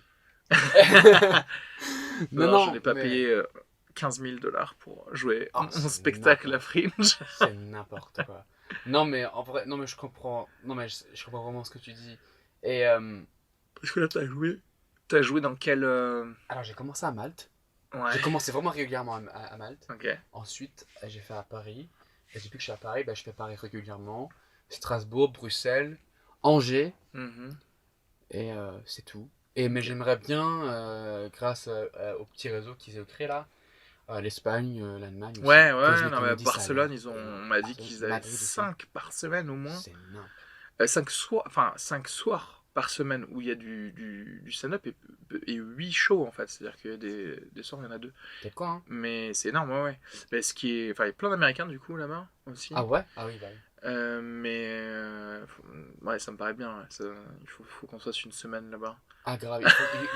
Moi à un moment j'aimerais bien faire un petit tour, tu vois, de tout. Mais même franchement si tu savais, genre aux Pays-Bas, oui, bah en Belgique aussi, genre même à Anvers ou Pays-Bas, ça doit être ouf parce que tout le monde est quasiment bilingue. Donc bah oui. c'est pour open. eux c'est dans le sang, tu vois. Ouais. Mais tu vois, pour revenir, pour moi c'est vraiment un défi quand moi je vois quelqu'un qui passe sur la voie de Apollo et que j'ai vu un mec, il a fait 5 minutes sur les machines à laver. Tu vois, le mec il a fait 5 minutes et j'étais plié. Oui, le public était plié, et pour moi le fait d'avoir fait un truc comme ça sur un truc aussi banal et d'avoir pris ce thème et de dire ok tiens van, c'est du génie. Oui. Mais moi c'est mes trucs, ça fait partie de mes trucs préférés à regarder. Les trucs à la Seinfeld, à la Brian Regan, sur des trucs sur de la lessive, sur payer à la caissière, genre ça parle. Là clairement, là on n'est pas du tout dans de la niche, tu vois. Là le gars il parle à 100% des gens quoi. Ouais. Sauf si tu es né dans le coma, tu vois ce que je veux dire, tu vois. Ça parle à 100% des gens. Ouais. Et j'adore en fait pourquoi? Parce que c'est ultra bien fait. Cela dit, c'est pas. Alors peut-être est-ce que c'est parce que c'est très difficile à faire que peut-être je teste même pas de le faire. Mais j'ai pas l'impression que c'est ce que je veux faire en fait. C'est-à-dire que en gros c'est comme si tu disais écoute, moi j'aime, et c'est vrai, j'aime bien, il y a des films Disney que j'aime bien, mais si je devais réaliser un truc, ce serait pas un film Disney quoi. Tu vois, donc il y a ce côté où tu as le droit d'apprécier des choses que tu ne veux pas forcément faire. Mais et encore pour continuer avec le parallèle de film, C'est pas pour genre me dire ma vie est trop difficile, il faut comprendre dans le stand-up. C'est que tu te dis peut-être moi, ce que je veux faire, ça va de base, ça va peut-être pas parler à tous les gens en fait, Ouais, ça, tu c'est le vois. pire. Ce que je veux dire, parce qu'il y a des trucs où je peux enlever le max de références dans ce que je dis, mais il faut quand même avoir un bagage. Il faut quand même avoir un bagage intellectuel. Oui, Parce que j'ai pas envie de blaguer sur des choses. Je vais être obligé de mettre une hiérarchie très condescendante. J'ai pas envie de blaguer sur les choses en dessous de ça en fait. Tu vois ce que je veux dire? J'ai envie de blaguer que sur des choses où déjà vous avez ce concept en tête.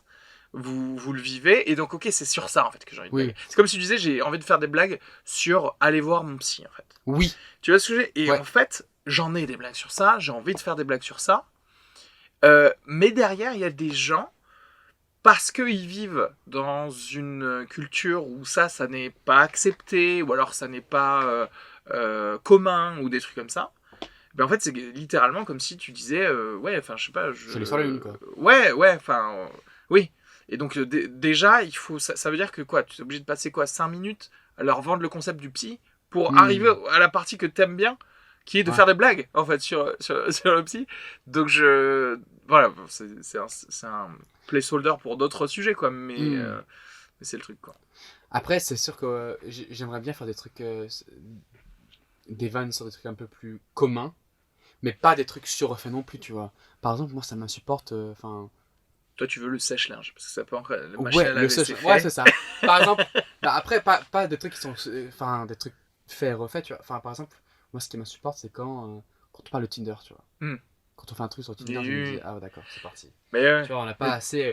Tout le monde a eu son set sur Tinder. Quoi, tu vois, et là, la question, c'est à quel point il y a de la poussière dessus maintenant, en fait. Ouais. Non, mais ouais. Est-ce que tu l'as pas fait depuis très longtemps, ou est-ce que tu le fais trop souvent encore aujourd'hui, quoi? Non, mais oui, mais franchement, je me rends compte que la conversation qu'on va avoir, c'est sur un truc de stand-up qui, enfin, pensé pour les gens, ça paraît tellement anodin, tu vois. Enfin, tu vois, genre, c'est ce que je remarque quand j'emmène des potes voir du stand-up. Ouais. Quand ils disent, ah ouais, donc c'est pas juste, tu vas sur scène et racontes de la merde. Oui, non. Mais ouais, c'est marrant parce qu'on rentre dans des théorisations de plein de trucs, on se pose plein de questions, et c'est vrai que pour la vie des gens, c'était juste 10 minutes en fait. Ils en ont rien à branler, ils repartent dans leur vie normale en fait après. Ouais. Et nous derrière, on est là, on stresse pendant 1 jour, 2 jours. Ah, il faut que je prépare ce set, il faut que je fasse ça. Le patch il est pas bon là. Tu vois, c'est là que le côté nihiliste revient aussi en mode méta, c'est qu'en fait, ça ne sert à rien. Rien ne sert à rien. Ça ne sert à rien. Toute ta vie, tu l'as passé, enfin en tout cas la partie de ta vie, tu vois, qui n'était pas chez Politico cette semaine-là. Tu t'es dit, ok, jeudi soir, j'ai ce set à préparer, il faut que je fasse ça. Tu penses à ça, tu rajoutes des vannes, tu dis, ah mais ça va peut-être pas parler à truc. On a ce genre de discussion après, de dire, ouais, c'est peut-être trop référencé, pas assez référencé, la culture des trucs, machin, etc. etc. Et en fait, les gens ils sont là, genre, toi t'as calé tes mots.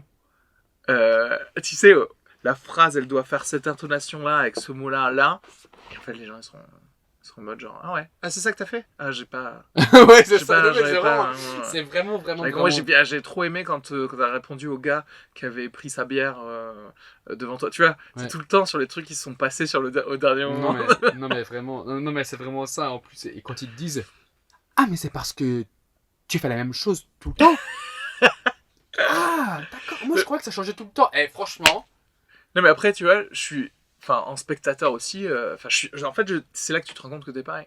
Parce qu'en spectateur aussi, bon, bien sûr, tu vas avoir plus l'analyse de ton set. Voilà, moi, je me dis, ok, Charlie passe. Il fait ça. Ah, tiens, il a une nouvelle transition, un truc comme ça. Mais derrière, effectivement, là où je vais rire, c'est parce que tu viens de faire du mini crowdwork sur un gars. Ouais. Parce que je m'y attendais pas, quoi. Ouais. Et pareil, après, je vais me dire, oui, bon, ok, c'est le même set que la semaine dernière, ce qui est normal, et que moi aussi j'aurais fait le même ce soir-là. Mais et en fait, c'est ça, c'est qu'on est tous le spectateur qui en a rien à branler, on est un peu... Non mais oui, moi j'arrive plutôt à rire pendant les spectacles d'humour, je te l'avoue, hein, parce que je suis trop dans l'analyse. Du coup, je regarde les gens, ils ont vraiment rigolé à ça, tu vois, genre, qu'est-ce qui était drôle dans ce qu'ils viennent de se dire. Et puis dans ce sens-là, tu vois, enfin... je me dis aussi un commentaire que je me fais tout le temps dans la tête, c'est le stand-up, c'est vraiment hardcore quand même. C'est hardcore niveau rejection, tu vois. Parce que tu vois, par exemple, ma soeur qui est dans le chant, par exemple, elle peut faire de la merde, et à la fin, par courtoisie, les gens vont quand même applaudir. Oui. Tu vois? Après, tu sais à quel degré t'as fait bien ou pas, si les gens ils se lèvent ou s'ils font comme ça. Fallait juste rajouter une mélodie à ce que tu dis devant le micro, et les gens ils vont quand même être. Se dire c'est pas grave en fait. Alors que si t'es en pur stand-up, ils vont pas. Voilà. Enfin, en fait, tu vois, quand tu fais du stand-up, tu fais appel à une réaction qui est complètement incontrôlable. Ouais. Ça veut dire que, par exemple, la personne qui rigole devant toi, elle a pas choisi de rigoler. Elle a rigolé parce qu'elle a rigolé, elle a trouvé ça drôle, tu vois. Elle a pas choisi que c'était drôle.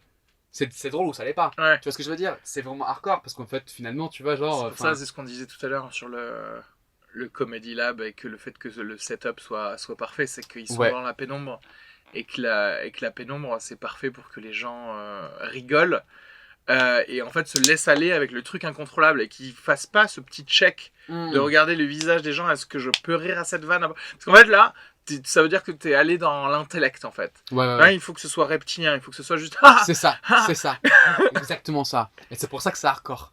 C'est parce qu'après ça dédonne un petit peu les gens quand ils rigolent pas. Quand ils rigolent pas, ils sont en mode ah bah je vais pas rigoler parce que j'ai pas rigolé, tu vois. Je suis désolé, je vais pas me forcer. Et je pense que ce qui est hardcore aussi, c'est les petits ego checks que tu as quand tu bides aussi, quand tu penses qu'un truc est drôle. C'est important. Et t'es en mode, ah, juste moi. D'accord, il y a juste moi qui trouve que les meufs avec des grosses dents, c'est moche, tu vois. Non, mais c'est important. Moi, j'en ai eu un sur un set qui marche en plus, mais j'en ai eu un récemment.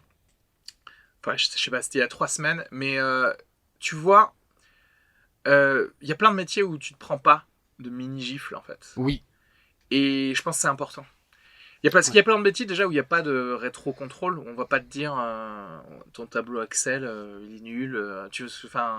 Même si tu en as fait plein d'autres. Et là, oui, en fait. Là, oui, tu vas dire, putain, j'ai été mauvais là. J'ai été mauvais ce soir. Ce qui n'est pas forcément d'ailleurs la même perception.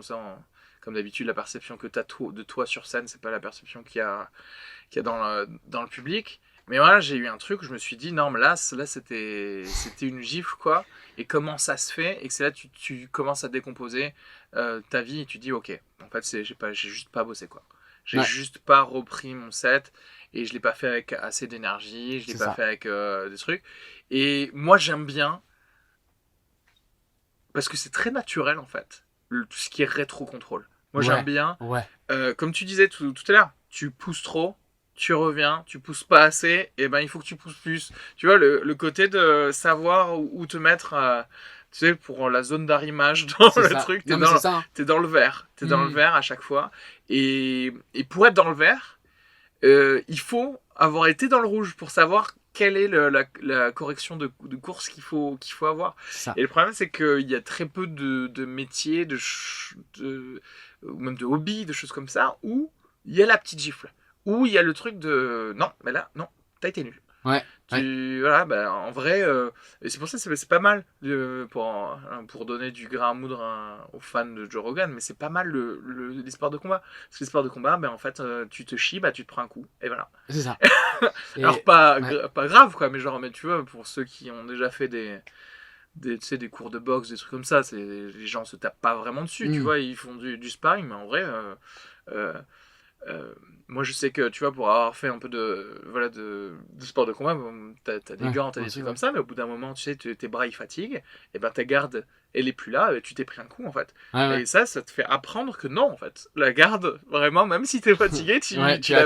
Tu la tiens. Non mais ouais, c'est vraiment important, comme tu disais, la rétroaction, quoi. Et je pense que soit tu l'as et tu bides souvent, et tu bides assez souvent pour le savoir. Moi, ça n'arrive plus très souvent de bider. Je dois vraiment bider, tu vois. Non, mais je pense que. Mais quand même. On s'est éloigné du full bid. Tu vois ce que je veux dire, du silence complet. Ça, je pense pas que. Ça m'arrive très peu souvent. Mais après, la rétroaction qui marche le plus pour moi, c'est de m'enregistrer. Et d'enregistrer l'enregistrement. Non, d'écouter l'enregistrement. Et juste de se dire, tu vois, par exemple, un set où j'ai fait, ah ouais, ça a été. Alors qu'en fait, non. Ouais, de te réécouter, tu dis, ah, mais les gens, ils ont pas kiffé. Et puis en fait, t'as mis ton micro, genre, à un endroit anodin dans la salle, et tu entends quelqu'un qui dit, qu'est-ce qu'il raconte? Et tu t'écoutes, et genre, je pense que c'est vraiment juste un rituel vraiment important de t'écouter, t'entendre prendre le truc. Le bid, même si tu l'as vécu en live, tu le réécoutes et tu le revis, genre juste de se baigner dans la merde juste pendant 5 minutes pour dire ok, d'accord, tu vois, juste pour dire ouais, t'as vraiment pas envie de revivre ça donc tu vas retaffer dessus. Est-ce qu'il y a des trucs de ça, là, de cet aspect-là, du stand-up que tu peux ou que tu as pris dans un Politico, par exemple, tu vois? Est-ce que. Non, parce qu'en fait, ça voudrait dire prendre des risques, en fait. C'est ça, le truc. Ah. Tu vois ce que je veux dire? Parce qu'en fait, c'est ça qu'on fait, nous. C'est prendre des risques, c'est pour ça qu'on va se prendre une gifle. Ouais. Mais par exemple, tu crées un event avec des gens. Ouais.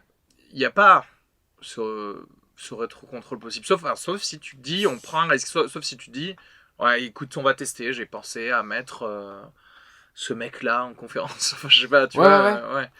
Mais je pense que ça peut se traduire. Enfin, même. Je pense que ce réflexe de rétroaction et de modifier et aussi de revenir sur des choses que tu as fait, c'est une leçon super importante du stand-up que j'ai appris. Hein, parce que c'est vrai que quand on fait un événement, c'est enregistré la plupart du temps. Ouais. Et on voit des choses qui ont marché, des choses qui n'ont pas marché. Ouais. Et donc toi, du coup, tu le fais ça? Tu regardais des trucs, des événements pour dire, ah tiens, là, on a mal placé des trucs. Par exemple. Okay. Ça arrivait, en fait, ce qui arrivait... parce que généralement, les événements, ça habite pas ou... Oui, enfin, les gens, ils ont à bouffer. Mais là, ouais, en fait, cet été, on avait fait un événement sur les accords de Paris, donc tout ce qui est écologie et tout. Et c'était sponsorisé par Shell, no comment. Ok.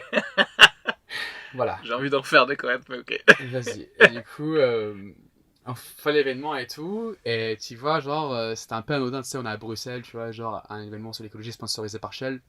Ok. C'est un lundi, tu vois, à Bruxelles. Du coup, on commence l'événement et tout. Et là, le PDG de Shell va prendre la parole. Ok.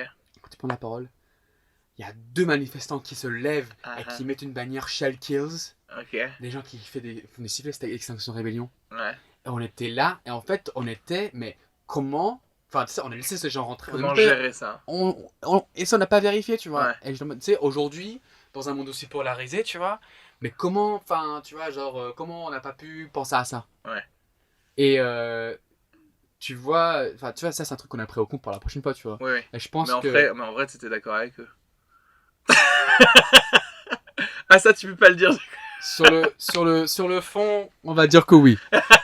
Après, c'est vrai que c'est un petit peu con, mais ouais, ça c'est un exemple de là où c'est un peu en rétroaction. Ouais. On a revécu la chose. Et je pense que c'est vraiment important parce qu'il y a plein d'entreprises qui le font pas. Hein. Il y a plein d'entreprises qui reviennent pas sur ce qu'ils ont fait, comme il y a beaucoup d'humoristes qui reviennent pas sur ce qu'ils font et ils restent dans le déni, ils se prennent des billes et après ils se disent ouais les gars c'était génial, ouais. J'ai fait plier toute la salle alors qu'en fait non mec t'étais mauvais. T'étais mauvais. Et qu'est-ce que j'ai entendu l'autre jour? J'avais entendu quelqu'un dire ah oui, c'était Romesh, tu vois qui c'est Romesh? J'arrive pas à prononcer son nom de famille. C'est un humoriste britannique. Ouais. Il avait dit un truc qui était hyper drôle, c'était tu sais quand t'as bidé, quand un humoriste vient te voir à la fin de la soirée, il t'a dit d'après toi ça s'est passé comment? C'est quoi cette question de merde? Oui. Comment tu l'as senti? Comment tu l'as senti? Exactement. Tu l'as senti? C'est la façon de dire est-ce que tu vas pleurer là dans 4 secondes ou pas? Est-ce que tu vas pleurer maintenant ou est-ce que tu vas pleurer une fois chez toi sous la douche pour pas sentir les larmes, hein? Non mais ça c'est horrible quoi. N'importe quoi. Je pense que les pires beats sont sur les blagues qui tu sais marchent. Oui, bah oui, c'est juste les étoiles qui s'alignent mal, tu vois. Oui. Juste, et ça, c'est marrant parce que c'est là que tu rentres dans un truc où tu décortiques ce que je disais tout à l'heure. Tu commences à tout décortiquer, quoi. Vraiment, tu regardes presque les étoiles, quoi. Justement, c'est-à-dire, tu dis, attendez, c'était quoi comme lune ce soir-là? Parce que là, je l'ai faite exactement pareil, je comprends pas. Ouais. Mais ça, si tu vois, c'est juste le... Mais en fait, c'est littéralement la randomisation de la population, quoi. C'est-à-dire qu'en fait, parfois, à force de prendre des gens au hasard sur un plat, enfin, tu vois, comme tu peux avoir en public, bah, tu vas te retrouver qu'avec des pompiers. Tu vois ce que je veux dire ? Ouais. C'est-à-dire qu'en fait, Ouais. parce que c'est comme ça. Et du coup, ce soir-là, t'es tombé sur pile le groupe de gens qui vont pas rigoler à cette vanne, en fait. C'est ça. Que ça leur parle pas. Voilà, c'est tout. Et c'est vrai qu'il faut être prêt à ça. En fait. C'est ça aussi le côté... Ah ouais. Enfin, il y a le côté un peu de frisson du truc, c'est que il y a moyen que ça marche pas. Oui, oui. Parce qu'en fait, si t'es là et t'y arrives, et si c'est juste pour faire tout le temps du méga sûr et que tout va très bien, etc. Oui, il y a moins de friction. C'est le fameux truc de Napoléon, tu vois, Ah ouais. triomphe... Putain, merde, maintenant que je connais dis... pas. Jamie Jamie c'est vrai, à vaincre sans risque, on triomphe sans gloire, quoi, tu vois. Ah, c'est beau, ça. C'est ce côté-là, en fait. C'est vrai que c'est toujours mieux quand t'as... tu sais, même quand t'as fait une petite impro et que t'as fait c'est le moment que tu préfères le plus, quoi. Ça, il faut noter, tu vois. Ça, il faut noter les petits moments d'impro, les trucs que tu ajoutes en improvisé. Ah ouais, mais c'est d'où l'intérêt de s'enregistrer. Ça, ces moments-là, c'est comme une... franchement, une feuille d'or qui tombe du ciel. Tu vas Ouais. tu vas présenter Il ça. faut- Et tu vas enfin... Il faut la garder, ouais. Ah, mais ouais, mais... Ça, c'est les meilleurs trucs. Mais... Ah, mais franchement, enfin, le stand-up, c'est Et du une coup, aventure toi, incroyable. tu comptes ouvrir un truc, faire une soirée en tout cas à Bruxelles, Ouais, organiser un truc. ouais, parce que du coup, je serai à Bruxelles en janvier 2020.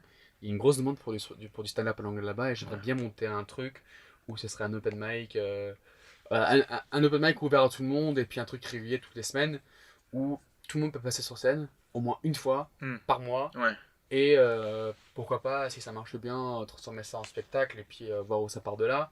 Je pense Et, que c'est l'idéal, spécialement pour une ville qui a pas une bonne base, qui est une base naissante en tout cas de comiques en anglais.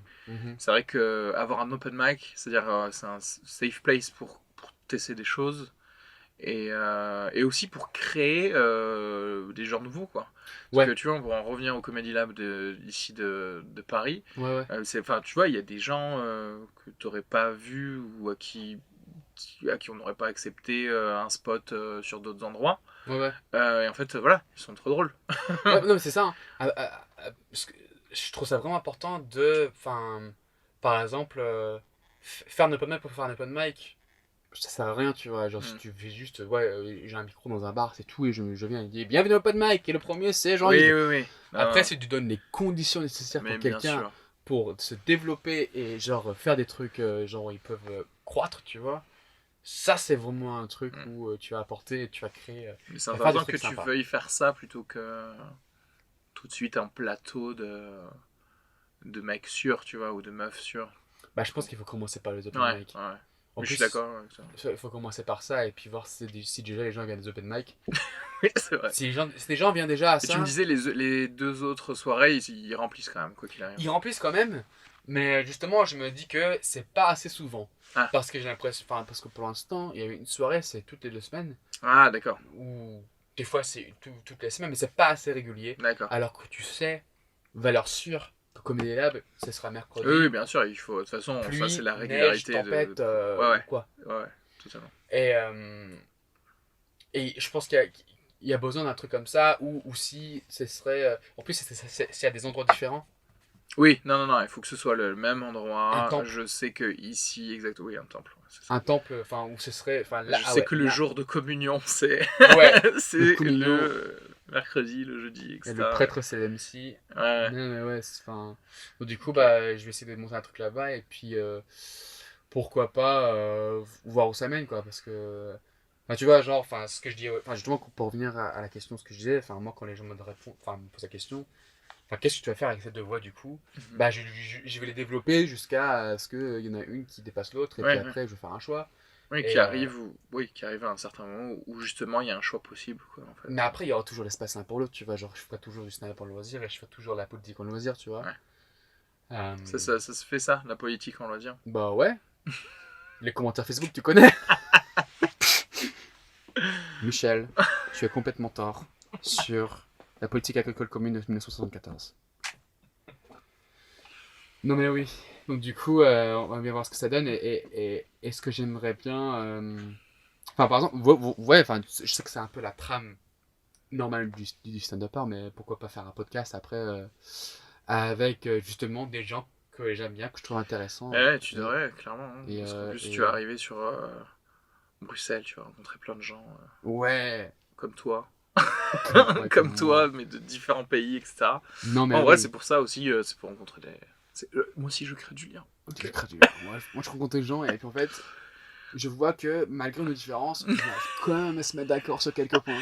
On forme vraiment tout ça ensemble. Voilà, Et voilà, là, on je reste. vois les yeux dans les yeux, la fraternité.